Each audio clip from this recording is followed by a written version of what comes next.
Bonjour tout le monde, alors ça fait un moment qu'on ne s'est pas vu, ça fait un moment que j'ai pas filmé puisque ma dernière vidéo je pense qu'elle remonte bien à quelques mois déjà, mais voilà, les soucis ont fait que j'ai pas filmé, enfin bref. Depuis ma dernière vidéo sur la maladie et sur plus particulièrement du coup sur la spondylarthrite, j'ai eu pas mal de vues. Alors d'abord je voulais vous remercier pour ces vues parce que ça m'a carrément étonnée. Et en fin de compte je me suis rendu compte que on était quand même pas mal à gérer la maladie, peu importe que laquelle et à n'importe quel âge. Et puis j'ai eu quelques commentaires qui m'ont fait plaisir, d'autres qui m'ont dit que je les avais touchés, que ça faisait du bien d'entendre parler de ça. Et j'ai eu un commentaire de quelqu'un je resterai anonyme sur cette personne, qui m'a demandé plus particulièrement si comment on gérait le truc par rapport aux proches, par rapport à la maladie avec les proches, parce que les proches sans jugement, mais des fois ne comprennent pas forcément, et c'est tout à fait normal, hein. Ils vivent pas ce qu'on vit au quotidien, encore plus dans une maladie où c'est un rhumatisme inflammatoire, où ça se voit pas forcément quand on connaît pas la personne ou quand on la voit bien en quelque sorte. Je veux dire, on peut pas s'en apercevoir si la personne n'a pas une canne, si la personne paraît jeune, donc enfin voilà. Donc dans ce cadre-là, je m'adresserai plus aux proches de malades, que ce soit des amis, la famille, etc. Juste pour dire que dans mon cas, mais comme dans toutes les autres maladies, que ça soit chronique ou pas, c'est compliqué parce que les proches, ils vous voient comme tout le monde en fait, et les maladies peut arriver à n'importe qui et n'importe quand. Pour ma part, je vais parler de moi et de mon expérience parce que ça me parle le plus. Après, chacun voit par rapport à lui, et même pour les personnes qui ne sont pas malades, même pour les proches qui ne sont pas malades, si ça peut permettre de faire réfléchir, parce que des fois on a des jugements qui font très mal, même si c'est pas forcément dit méchamment ou quoi que ce soit. Moi, pour mieux qu'on se rende compte, une journée type de moi, c'est on va commencer par le coucher déjà, ça sera déjà pas mal. Le coucher, déjà en général je me couche assez tard parce que d'une, j'appréhende mes nuits, parce que toutes les nuits en général on se réveille par les douleurs, donc une fois, 2 fois par nuit, quand des fois il n'y a pas les insomnies, c'est-à-dire qu'on se couche très tard, donc on se lève plus tard le matin, on est énervé, enfin pour ma part je suis plutôt énervée au réveil parce que vous avez mal dormi, vous n'avez pas de sommeil réparateur, vous vous réveillez plusieurs fois par nuit parce que vous avez mal, alors que le soir déjà vous prenez des cachets ou quoi que ce soit. Donc le matin c'est très compliqué. En plus moi dans le cadre de ce que j'ai, le matin est compliqué parce qu'il y a un déverrouillage matinal. En fait le matin je suis une petite grand-mère en gros, donc il faut que je prenne le temps de me réveiller, de pouvoir me lever tout doucement, le temps de me réveiller, de pas faire de trop grands gestes parce que sinon j'ai mal. Donc déjà tout ça prend du temps. Pour moi, pour ma part, déjà ça prend 1 heure environ. Ensuite, le matin, à peine levé, vous prenez votre cachet antidouleur ou je ne sais pas quoi. Donc déjà tout ça, rien qu'au lever, ça vous fait déjà penser comment va être ma journée, voilà, enfin on se pose 36 000 questions. Donc le matin c'est déjà un calvaire, le temps de déjeuner, tout ça, ça nous demande beaucoup de choses et on se lève, on est déjà fatigué.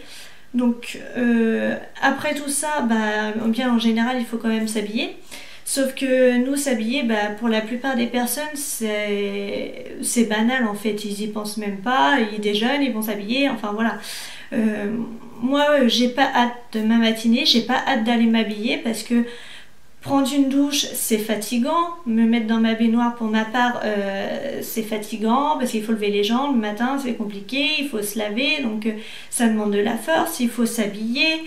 Voilà, il faut se coiffer. Quand on a des longs cheveux, c'est encore plus compliqué parce que quand on a les épaules en vrac le matin ou les cervicales, c'est très compliqué. Donc une fois fait tout ça, déjà on est encore plus fatigué. Donc après ça, il faut qu'on se repose. Donc nous, le matin, c'est compliqué. Donc on peut pas prendre de rendez-vous trop le matin, surtout de bonne heure.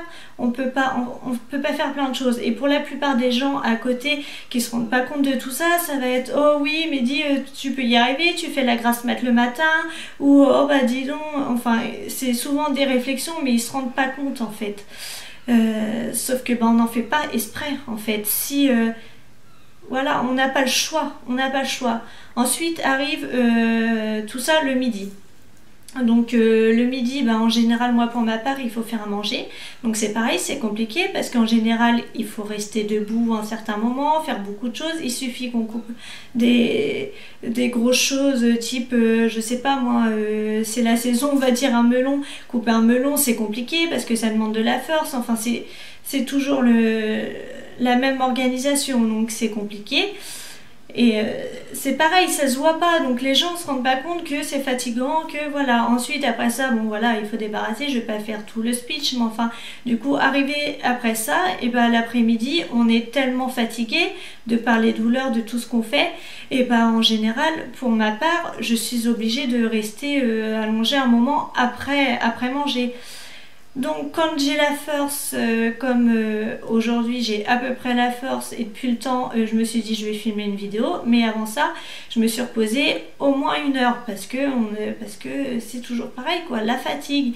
Et la fatigue, on ne pense pas, nous on n'a pas la même fatigue que une personne lambda, j'ai envie de dire.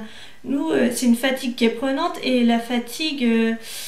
c'est une fatigue qui est dure et en fait la fatigue nous empêche de faire des choses. C'est pas une fatigue du genre quelqu'un a fait sa journée de boulot, bon il rentre le soir, il est fatigué et c'est de la bonne fatigue on va dire. Nous dans notre cas c'est pas de la bonne fatigue, c'est de la fatigue épuisante, c'est de la fatigue des nuits qu'on dort pas, c'est de la fatigue des douleurs et les douleurs ça nous prend beaucoup d'énergie.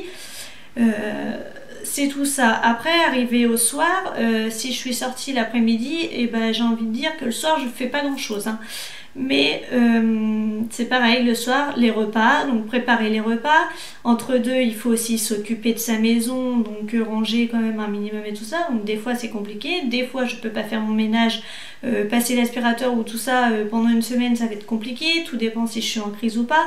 Tout nous demande un effort. Et dans le cadre de la spondylarthrite, on a, ou d'autres rhumatismes, hein, mais moi je prends mon cas, on a l'espèce de jeu des cuillères. Vous pourrez regarder sur internet, vous trouverez assez facilement aussi, je trouve, je vous le mettrai en barre d'infos.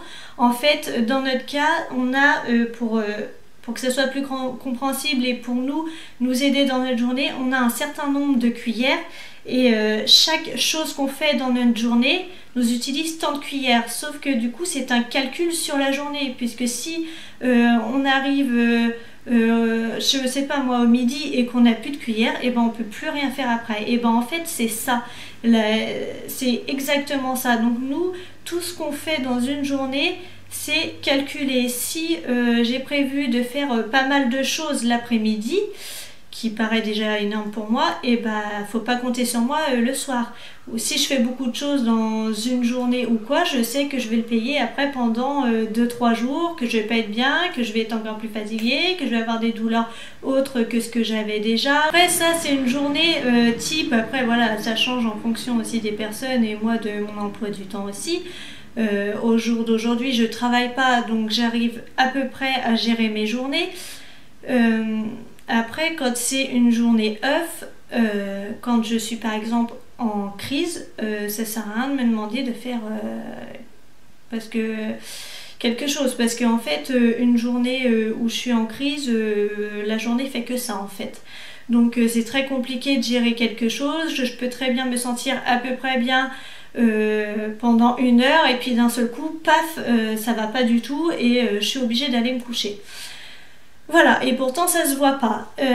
Après, quand on sort aussi, c'est compliqué. Je vous raconterai peut-être tout à l'heure une anecdote que j'ai eue il y a pas longtemps qui m'a fait moyennement rire, mais enfin, quand on y repense, ça sera pas la dernière. Je vous expliquerai ça après.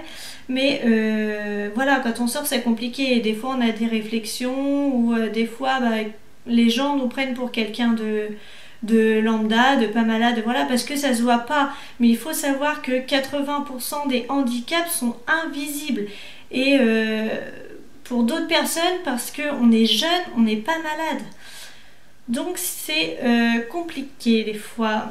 Et pour la petite histoire, il y a quelques jours, je suis sortie, je n'avais pas ma canne parce que j'essaye pas aussi de la prendre tout le temps. Voilà, j'essaye de pas trop m'y habituer. Quand je sais que ça va à peu près, j'essaye de pas la prendre. Mais bon, enfin, ce jour-là, j'aurais dû la prendre parce que ça n'a pas été jusqu'au bout. Mais enfin, bref. Je vais dans un magasin avec mon conjoint. Donc, moi, j'ai la carte de stationnement handicapé parce que voilà, je peux pas toujours très bien marcher, ni longtemps, ni beaucoup. Enfin, voilà. Et ce jour-là, en plus, je n'avais pas ma canne. On rentre dans ce magasin, on se retourne, enfin mon conjoint se retourne, et là on voit un monsieur et une dame d'un certain âge qui commence à râler, à tourner autour de notre voiture en disant oui, il n'y a pas la carte de stationnement, qu'est-ce qu'ils font garer sur une place handicapée. Donc mon conjoint, je vois mon conjoint leur faire comprendre par la vitre du magasin que bah si on a bien la carte handicapée mais il devait pas être habitué encore à la nouvelle carte, enfin ils savaient pas dû l'avoir, etc. Donc moi ça m'a déjà foutu un coup, donc voilà, je leur ai bien fait comprendre aussi qu'il fallait qu'ils regardent correctement avant de se mettre à gueuler, hein. Et enfin voilà, ça en est resté là. Et tout ça dans la même journée, on va dans un autre magasin, rebelote, on se gare sur la place handicapée, mon conjoint va au magasin chercher quelque chose, il en avait pour 5 minutes, enfin bref, j'avais toujours la carte la carte de stationnement, hein, puisqu'elle reste de toute façon vous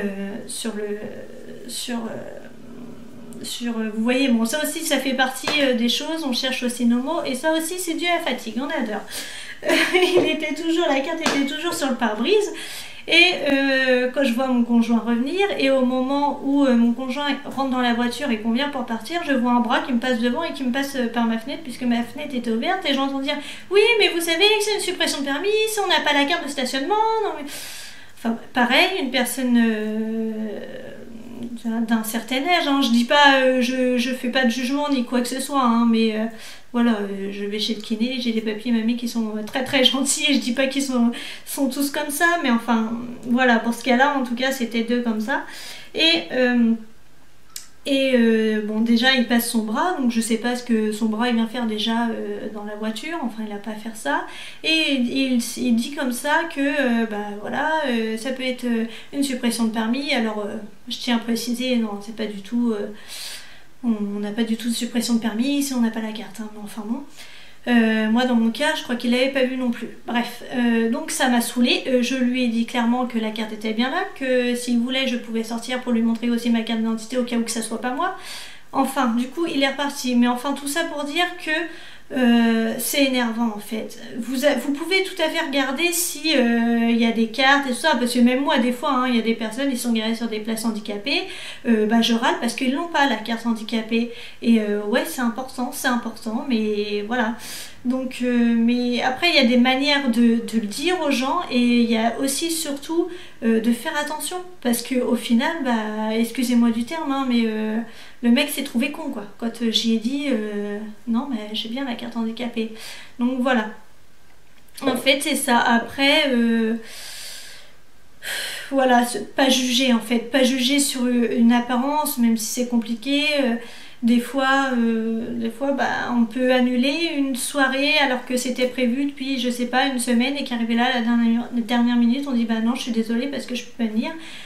Bah ouais, mais enfin ça sert à rien de juger. Surtout faites très attention à ce que vous dites, même si une personne paraît normale, même si voilà, ça sert à rien de juger les gens trop vite, parce que justement, enfin comme je disais tout à l'heure, ça peut arriver à n'importe qui, n'importe quand, et encore plus quand ça se voit pas, quoi. Donc ok, on peut pas s'en rendre compte des fois quand on dit des choses parce que justement ça se voit pas, mais faites attention parce que ça peut être très très dur aussi pour la personne concernée, et les personnes concernées peuvent très bien, vous pouvez croire qu'elle n'a pas entendu alors qu'elle a très bien entendu. Croyez-moi, j'en ai fait le cas.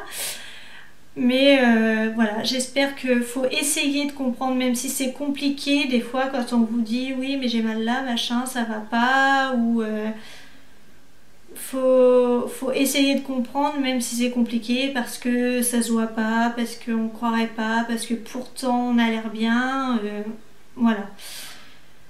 Essayez de comprendre. Si on dit que on pourra pas ou quoi, juste ok.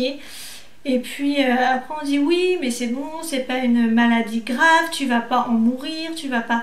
Non, ok, on va pas en mourir de cette maladie-là, on n'en meurt pas de la spondylarthrite, hein, mais en général des rhumatismes inflammatoires, on n'en meurt pas.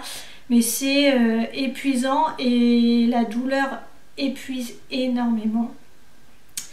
Donc voilà, quoi, on n'en meurt pas, mais vivre au jour le jour avec des douleurs, avec tout ça, c'est très compliqué, c'est très très fatigant, et en fait c'est un combat quotidien. Tous les jours, voilà, nos journées ne font que d'être calculées.